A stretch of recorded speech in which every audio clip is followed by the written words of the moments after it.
tal, amigos? Tengan ustedes muy buenas noches. Los saluda desde Lima su amigo Ricardo Monteagudo a través de la señal descentralizadora de Perú TV. Y una gran polémica, un gran debate periodístico, parlamentario y de analistas políticos ha despertado la reunión de los congresistas en Ica. Realmente no sabemos hasta qué punto y por qué razones se tomó esta determinación a todas luces impopular. Movilizar a los representantes del Parlamento a la ciudad de Ica costaría algo así como 160.000 soles y esa noticia evidentemente disgusta a amplios sectores de la opinión pública, pese a que se sostiene que esos 160.000 soles son parte del presupuesto destinado a la gestión, a la labor parlamentaria. Para muchos es buscarse problemas, buscarse conflictos por gusto, por las puras, por parte de un gobierno que recién empieza, por parte del presidente del Congreso, el señor Daniel Abugataz, que recién empieza. Incluso Daniel Abugataz, de una manera, por así decirlo, muy graciosa, dijo que si no que se conseguían resultados concretos como consecuencia de esta reunión en Ica, que lo crucifiquen. Bueno, de repente pues se trata de que detrás de esto hay una firme decisión política, eso esperamos, estimados amigos, de parte del presidente de la República, de cambiar las formas como se han venido manejando y administrando las situaciones de crisis en las que han quedado las provincias de Pisco, de Chincha, de Cañete misma y de Ica, Ica la capital provincial del departamento como consecuencia del terremoto y del poco resultado concreto que tuvo la gestión de Forsur creada durante el gobierno de Alan García y que en su momento presidiera con poco éxito realmente el ingeniero Luis Fabri. De repente pues hay de por medio una decisión política de dar toques concretos, medidas concretas en esas provincias que después le brinden algún tipo de rédito político o beneficio a la actual administración. Sea como fuere, lo que esperamos es que realmente con relación a la situación en que han quedado estas provincias como consecuencia del terremoto que ocurrió hace algunos años, hayan acciones concretas del gobierno y la política empiece a ser manejada con seriedad y sin demagogia. Eso de decir, estimados amigos, que los parlamentarios deben ir al campo es realmente un poco demagógico. La función parlamentaria es básicamente, fundamentalmente legislar, fiscalizar, parlamentar. Para eso se los ha elegido. Entonces, no se trata pues de hacer figuras, hacer demagogia y decir me estoy movilizando como parlamentario a tal lugar para hacer esto y el otro. Por favor, si queremos construir una clase política realmente responsable y preparada como la de otros países vecinos, debemos empezar a manejar las cosas con seriedad. Muy bien, amigos, vamos a empezar el programa el día de hoy. Tenemos como invitada nada menos que a la doctora Gutiérrez. Ella representa a la ONG ASMAT, que es una organización no gubernamental vinculada con temas de defensa del medio ambiente. Ella es una profesional de muy alto nivel con un doctorado en biología y que ha estado en las localidades de la selva del departamento de Loreto, en las zonas limítrofes con el Ecuador, en contacto con una serie de comunidades nativas que son casi no contactadas, digamos, con la civilización, por así decirlos, que vienen siendo víctimas, digamos, de las malas relaciones con lo que podríamos llamar la civilización o el desarrollo. Para empezar a conversar de este tema, saludo entonces a la doctora Gutiérrez. Muy buenas noches, doctora, gracias por estar en Hora 8, un gusto tenerla. No, para mí es un gusto el estar con ustedes y dirigirme a tu distinguida teleaudiencia para un tema tan importante. Realmente tus primeras palabras en relación a cómo el Congreso desea tener contacto con la población, digamos, en el entendido de poder legislar mejor, a mí me resulta por demás extraño de tener representantes en el Congreso que a estas alturas tengan que ponerse en contacto con Ica, que estamos a 3 horas de Lima, ¿verdad? Con carreteras con las que se pueden llegar manejando cómodamente 120 kilómetros por hora en sus 4x4 y quieren conocer la realidad de Ica que hace 3 años sufrió un terremoto. Yo después del terremoto trabajé arduamente con San Andrés en Pisco. Para la reconstrucción de San Andrés. Generamos un documento que se denomina Más allá de la reconstrucción, es decir, cómo generar un plan estratégico de desarrollo de San Andrés, que es un pequeño pueblo de pescadores, todos hacen pesca artesanal, y que cada vez que la mar se pone brava, ellos pierden botes, el mar llega hasta la plaza de armas, etc. Y viví durante los 3 últimos años pasar por Chincha y verlo igual, pasar por Pisco y verlo que sigue igual. Levantan las pistas para cambiar las tuberías de agua o desagüe, las vuelven a tapar, las vuelven a levantar. Cañete mismo, ¿no? Y no se avanza. Así es. Eso es corrupción, ¿verdad? Eso es corrupción. Corrupción local, corrupción regional y corrupción del gobierno central. Si eso no conocen los congresistas, yo no sé para qué son congresistas. Y de acá voy a un ambiente el cual tengo la plena seguridad que de los 130 congresistas, seguro que los 130 o 129 no conocen la realidad de la población, que realmente es la más necesitada, desamparada por el gobierno, que son las poblaciones de las comunidades indígenas de la selva. Es increíble, nosotros vemos fotografías, pero otra cosa es estar con ellos, dormir en sus comunidades y realmente entender lo que ellos dicen.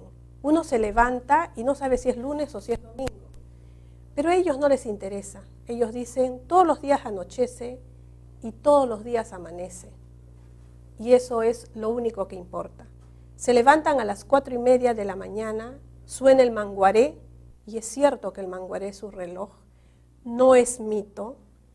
Bajan al río, se preparan para ir a pescar, para ir a traer su yuca y su plátano, y lo único muchas veces que comen ellos y sus hijos, es un masato, y nada más. Ahora que están en época de bajial, que tienen las playas, abandonan sus comunidades, que a veces solamente son de 7 o 9 familias, es decir, 7 o 9 malocas, para irse a las playas, a armar sus chozas, a pescar y a salar pescado para poder venderlo en algún momento. O lo que otros hacen cuando son comunidades ya mucho más, digamos, amigables y contactadas, pues bajan a hacer minería, increíblemente, a buscar el oro, y lo hacen entre 1 o 2 personas. Es una realidad en la cual uno dice, ¿y qué estamos haciendo nosotros en Lima, sentados, sin realmente atender a toda esa población? Niñas de 13 años que ya tienen hijos y cada 2 años tienen un hijo más. Y antes de llegar a la etapa adulta han tenido 14 hijos. Estamos hablando, doctora, más o menos para ubicarnos, de la región, digamos, del río Marañón, comprendida alrededor de los afluentes de los ríos Pastaza y Morona, que nacen en el Ecuador, ¿no es cierto? Así es. Subiendo de Iquitos, uno va por deslizador a San Lorenzo, que es la capital del Datem, y uno tiene que surcar un promedio de 10 a 12 horas en deslizador. Cuando las cosas no van muy bien, uno puede fácilmente hacerlo en 24 horas, como me pasó a mí cuando yo fui. Pero si no va en deslizador, si no va en esas lanchas grandes que transportan a muchas personas, se demora uno una semana. Los famosos pequepeques. No, esos son como unos lanchones, ya, ¿no? De 2 pisos, me parece. Así es. Ya, correcto. Y llega a San Lorenzo, que es la capital. San Lorenzo hay mucho mestizaje, pero bajan los pobladores de las diferentes comunidades que integran el Datem, que son diferentes poblaciones, pueblos, ¿no?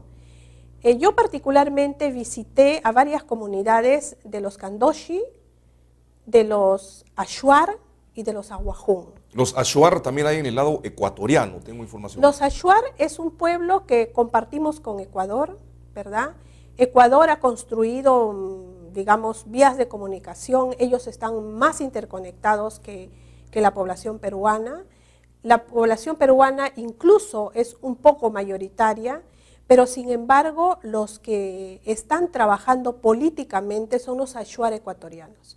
Yo llegué a Huijim. Huijim es una comunidad al norte, casi a 10 kilómetros de la frontera con el Ecuador, y coincidentemente cuando nosotros llegamos a Huijim éramos un grupo de 7 personas que llegábamos a Huijim a hablar con una madre que ella cura con barros, y ella menciona que puede incluso curar el cáncer con barros. Y yo iba acompañada de personas que trabajan en un proyecto que ya viene desarrollándose un par de años en la zona, que es un proyecto que se llama el Proyecto Pastaza Morona, que está siendo gerenciado por la ingeniero Yolanda Guzmán. Ella me invitó a participar de todo esto para poder desarrollar un proyecto en la diversidad genética del aguaje y el aprovechamiento del aguaje. Entonces fuimos y llegamos el día 12 de agosto y encontramos que habían como 200 personas en la comunidad.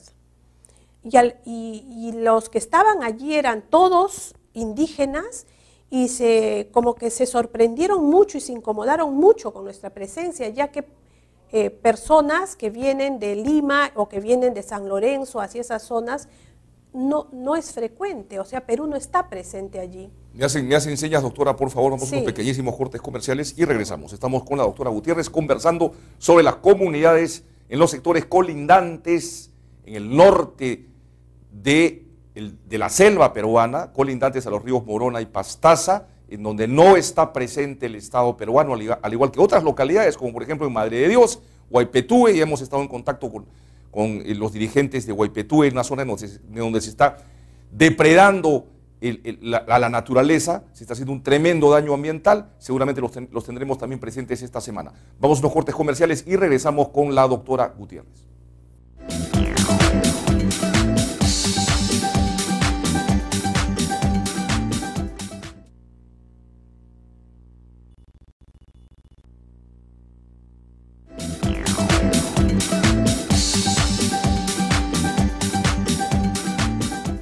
Bien amigos, continuamos con la doctora Antonieta Gutiérrez Rosati. Ella es investigadora de la Universidad Agraria La Molina.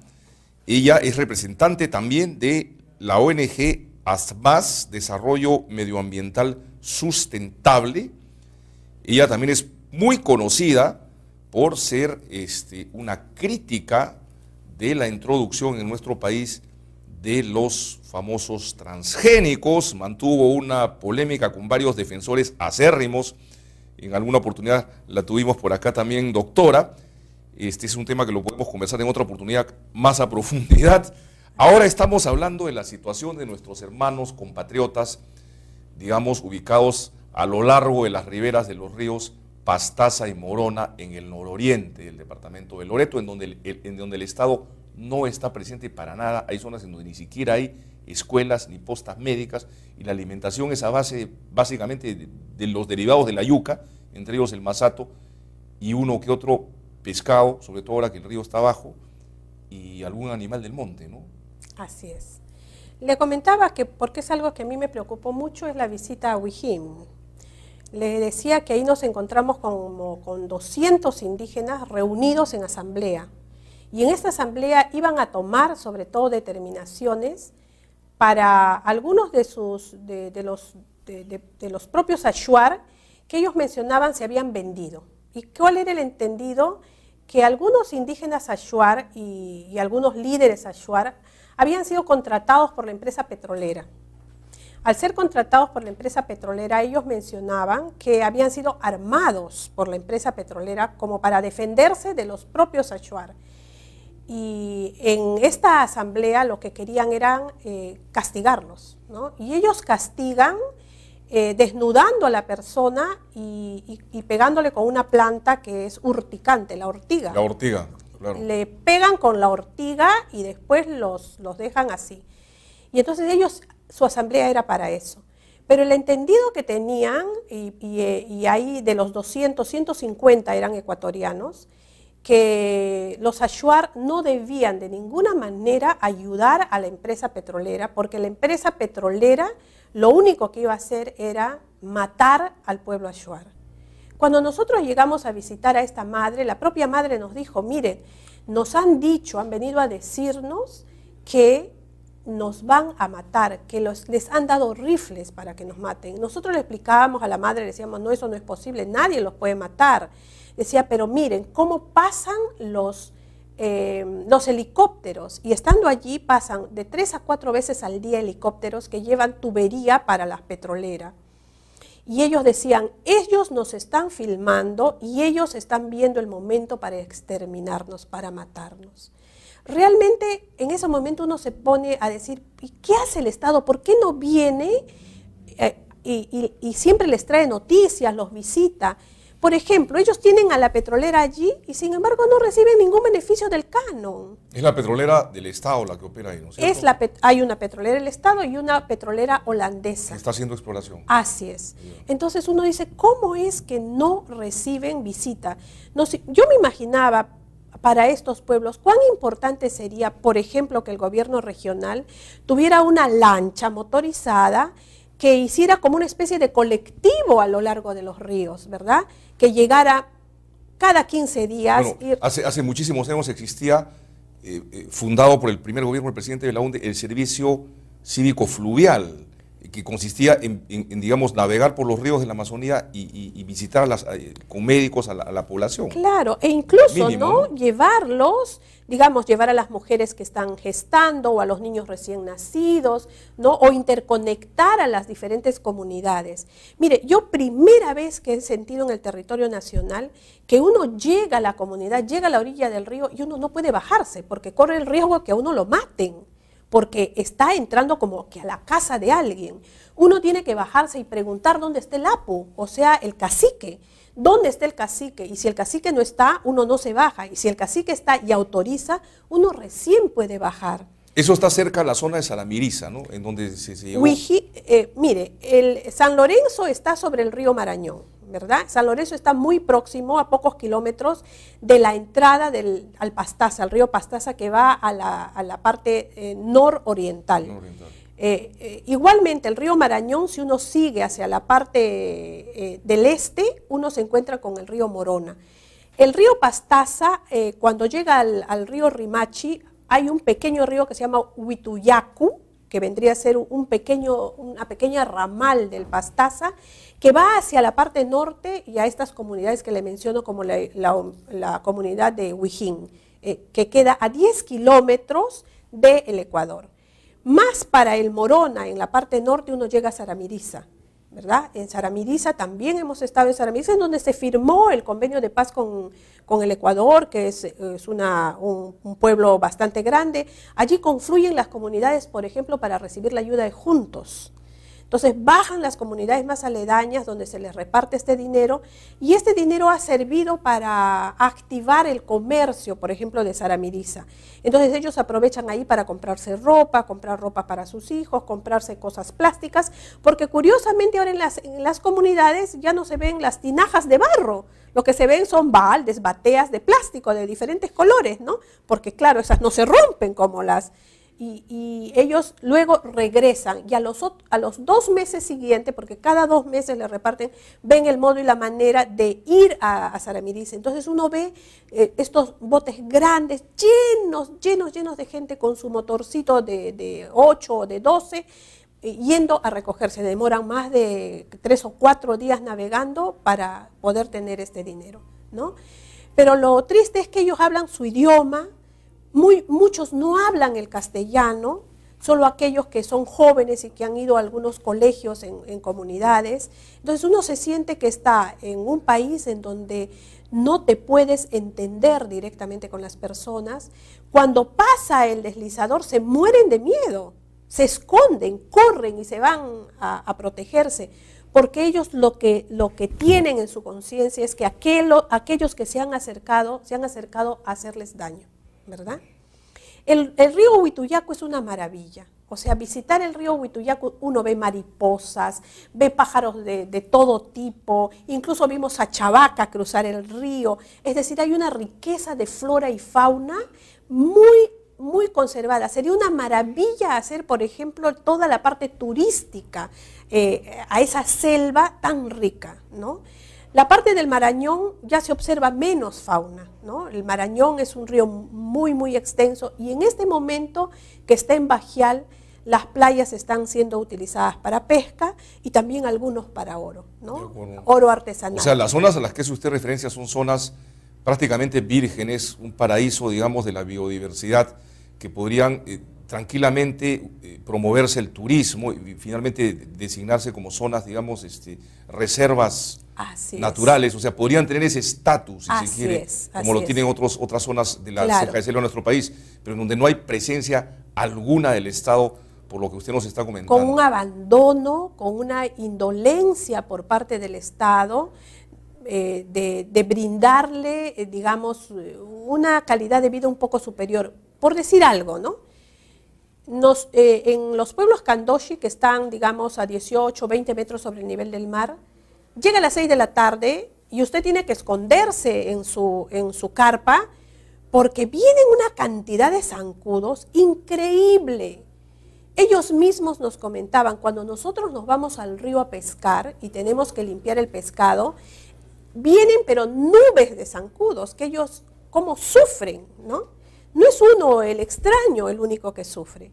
Entonces, ¿por qué no se puede desarrollar herramientas caseras para tratar de ayudar en eso mínimo? Ahí vienen las enfermedades, la malaria que sufre esta gente, el dengue que sufre la gente, la UTA que también se transmite en estas poblaciones, ¿no? O sea, yo quisiera, ¿no?, que en lugar de estar pensando en Ica, ¿no?, que no se fueran todos, pero a ver que se vayan 10, 20 congresistas y vayan a vivir a esas comunidades, ¿no?, a dormir en sus malocas, ¿no?, en donde en las noches hay ratas, hay cucarachas, hay zancudos, ¿no?, el calor durante el día que supera los 35 grados, ¿no?, que solamente las ONGs que han podido pasar por ahí les han podido brindar algo, ¿no? Doctora Gutiérrez, vamos a aprovechar realmente, vamos a mantenernos en contacto, la vamos a invitar porque vamos a seguir tocando estos temas que usted conoce bastante en diversos lugares del país. A nosotros nos ven en localidades de la Amazonía, por ejemplo, nos están viendo en Iquitos, capital del departamento de Loreto. Ojalá que haya autoridades que nos escuchen y tomen cartas en el asunto. Tengo información que Perú Petro, la empresa encargada de ver el tema de los contratos de exploración petrolera y de hidrocarburos en general, tiene áreas destinadas a relaciones con las comunidades. Nosotros lo tuvimos, digamos, hasta el 28 de julio, más o menos, como uno de nuestros invitados permanentes todas las semanas, al doctor Aurelio Ochoa, que ahora es presidente de Perú Petro. Vamos a conversar con él de este tema. Y bueno, nos comprometemos a hacer sinergias, poder, digamos, conversar con todos los actores involucrados en este problema, tanto el Poder Ejecutivo como el Poder Legislativo, como de las autoridades regionales, porque lo amerita. Allí de por medio no solamente hay naturaleza, también hay cultura que hay que preservar, un lenguaje nativo que hay que preservar, en fin, y es el territorio. Increíble, fíjese que estando en Huijín conocí al padre Bola. El padre Bola es criticado como un padre que asusa a las comunidades, nada más alejado de la verdad. El padre Bola es un ayuar. El padre Bola tiene 60 años viviendo con los ayuares. El padre Bola ha traducido el Nuevo Testamento al idioma ayuar. He asistido a una misa del padre Bola en ayuar. El padre Bola ha traducido el himno nacional en ayuar. El padre Bola ha escrito el himno de los ayuares en ayuar. El padre Bola es un ayuar más. Y él tiene temores que ese pueblo vaya a ser realmente destruido porque no es atendido. De acuerdo. ¿No? Doctora, entonces, le agradezco muchísimo, el tiempo nos ha ganado. Ojalá que podamos de repente viajar en alguna oportunidad, hacer un reportaje, ir con las cámaras de Hora 8 hacia esas localidades. No tendríamos ningún inconveniente, sería cuestión de coordinarlo. Sabemos del trabajo que ustedes están haciendo como ONGs de promoción del desarrollo, de promoción de las capacidades que tienen estas localidades. Yo la comprometo para conversar la próxima semana sobre sus posibilidades, más bien. Muchísimas gracias. No dude que estaré, voy a tratar de traer algún material visual para que también la teleaudiencia pueda conocer la zona y pueda también ver de lo que le estamos comentando. Con mucho gusto y muchísimas gracias. Nosotros llegamos a todo el Perú y en particular ya estamos en contacto con ustedes en las zonas del Morona y Pastaza Estamos en contacto con la gente de Huaypeto, en Madre de Dios, en fin, sabemos que nos ven en Iquitos, sabemos que nos ven en Bagua, en fin, más de la mitad del territorio peruano es la selva. ¿No es cierto? Es. Y hay que hacer mucho por estas regiones. Muchísimas gracias, doctora. No, gracias a usted, muchas gracias. Regresamos, amigos, viene el doctor Armando Tauro, vamos a hablar sobre parques logísticos agroindustriales para promover el desarrollo de las pymes y de las MIPES en el Perú. No se vayan.